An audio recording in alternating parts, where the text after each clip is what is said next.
42 degrees negative incline. Into the lightless hemisphere of Xylos Major plunged the Terran drop shuttle. A fatal collision path. Vale wiped a microscopic speck of dust from his optical filter. The telemetry data refused to correct itself. It was a calculated suicide burn. Beside the young astral trainee stood Princess Alara Thorne. She remained utterly motionless. The rigid body language of their species dictated absolute physical control. Hovering between them glowed the high imperial script of the Trial of the Sun. This impossible challenge, 47 separate species had politely ignored over the centuries. The astral conclave relied entirely on that diplomatic silence. It maintained their ancient illusion of supreme superiority without ever risking astral lives. Aboard the plummeting ship sat Commander Jax Vance. The iron-thick atmosphere tore violently at his shuttle's reinforced hull plating.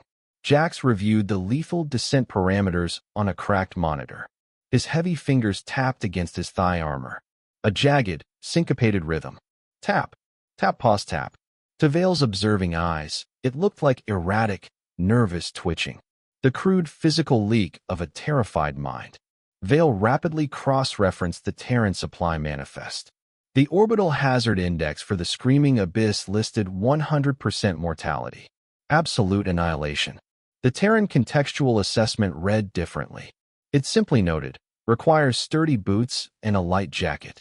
Vale recalibrated his optical translation matrix twice. It had to be a computational error. Even more baffling was Manifest Item 74. A rhythm striker.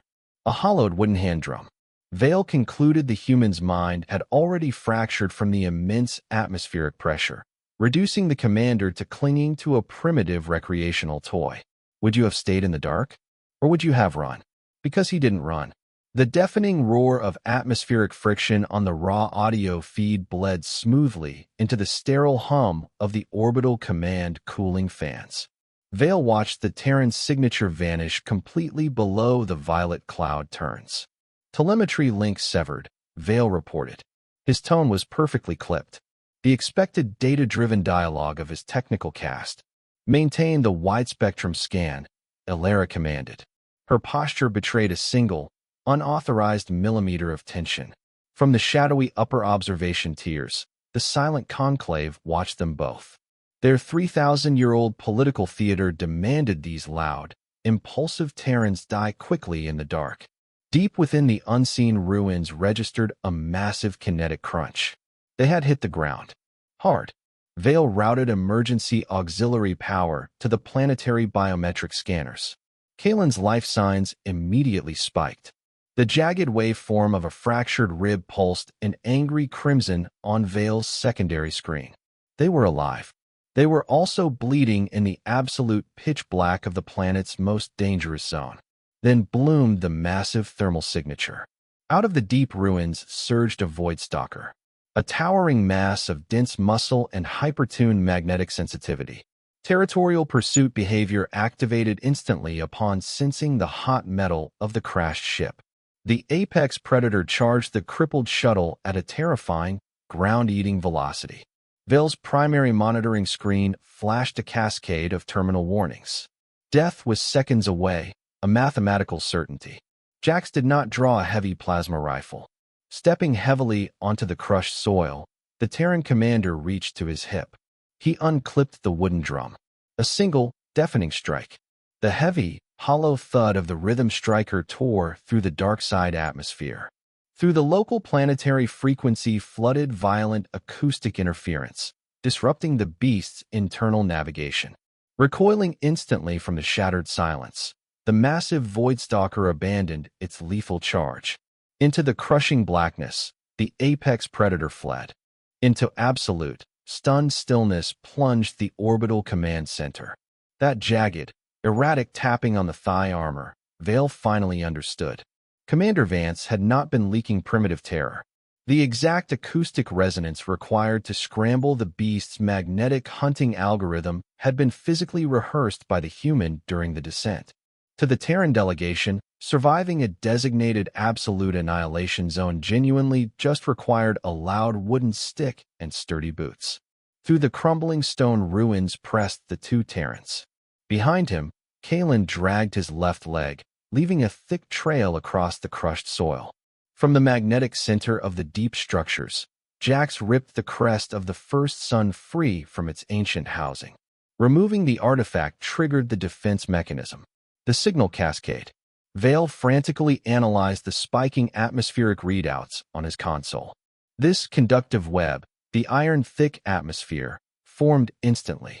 Every predatory biological signature on the planet synchronized into a single, localized swarm, drawn directly to the stolen crest. 10,000 biological targets closed the final gap toward the extraction zone. Vale ignored the massive swarm indicators. Onto Kalen's individual biometric feed, the young technician locked his unblinking eyes. The jagged, erratic waveform of the injured human's cracked rib spiked violently across the glowing monitor. Carrying his heavy crewmate's dead weight, Jax timed his desperate, grueling sprint precisely to match Kalen's failing gasps. If the rhythm broke, they would both fall. Watching the tactical telemetry update, Vale meticulously wiped a single, microscopic speck of dust off his optical filter screen. The trial of the sun demanded zero orbital interference. 3,000 years of isolationist superiority rested on letting these loud interlopers die in the dark. That sacred political protocol, Princess Alara Thorne shattered without a single flicker of hesitation. Vector 4.2. Her voice sliced across the forbidden Terran frequency, crisp and cutting through the atmospheric static. A narrow physical gap remains in the swarm. Alter your trajectory immediately, Commander. Copy that, orbit. Interference laced the human's breathless, strained grunt, a heavy exhale of exertion. Up the metal extraction ramp they crashed, barely clearing the perimeter. Heavy boots slipped on slick red pooling just as the violet clouds below swarmed with shifting shadows. The shuttle thrusters ignited, torching the closest predators into blinding ash. For standard cycles later, the primary astral conclave chamber felt vast, hollow, and fundamentally altered. No longer did the princess sit isolated on the high observation dais. The crown shards had been removed from her attire. Down on the main floor, the Terran envoys walked freely among the technical casts. Below the empty high throne rested a reinforced display pedestal. Inside sat the crest. Beside the royal artifact lay the Terran rhythm striker. Across the hollow wooden shell ran deep scuffs. Over the stretched leather surface lay a dark, dried stain. The heavy chamber doors stood open to the lower corridors.